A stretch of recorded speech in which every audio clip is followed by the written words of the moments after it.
Pemirsa, ayam pedaging atau yang dikenal dengan ayam broiler merupakan salah satu jenis komoditas di bidang peternakan yang cukup menghasilkan nilai ekonomi yang potensial.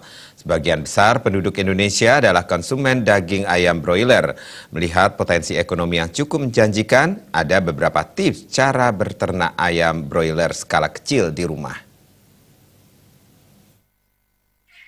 Budidaya ayam broiler skala kecil dengan populasi di bawah 500 ekor agar lebih mudah dipahami. Berikut kita tuliskan langkah yang harus dilakukan dari hari ke hari dalam tips beternak ayam broiler skala kecil di rumah.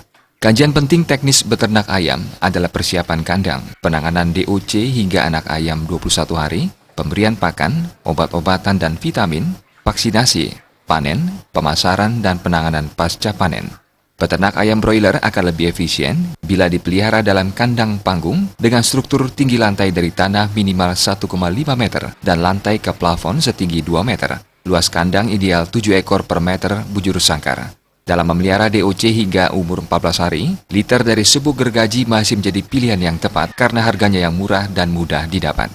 Jangan lupa untuk mempersiapkan peralatan dalam kandang seperti tempat pakan dan minum, juga penghangat untuk anak ayam. Di hari pertama, lakukan kontrol suhu sejam sekali, periksa selalu kecukupan air minum dan pakan dalam nampan. Di hari kedua, campur air minum dengan vitamin sebagai pengganti stres ayam dengan dosis dan merek yang disesuaikan. Hal tersebut dilakukan hingga memasuki hari ke-15 sampai 20. Di hari ke-21 merupakan masa terberat dalam budidaya ayam broiler. Pada hari ke-21, pastikan kandang panggung tidak menggunakan liter lagi. Dan tugas kita sehari-hari berikutnya adalah hanya mengisi tempat pakan dan mengontrol air minum dengan penggantian pakan dilakukan minimal 2 kali sehari. Agung Rai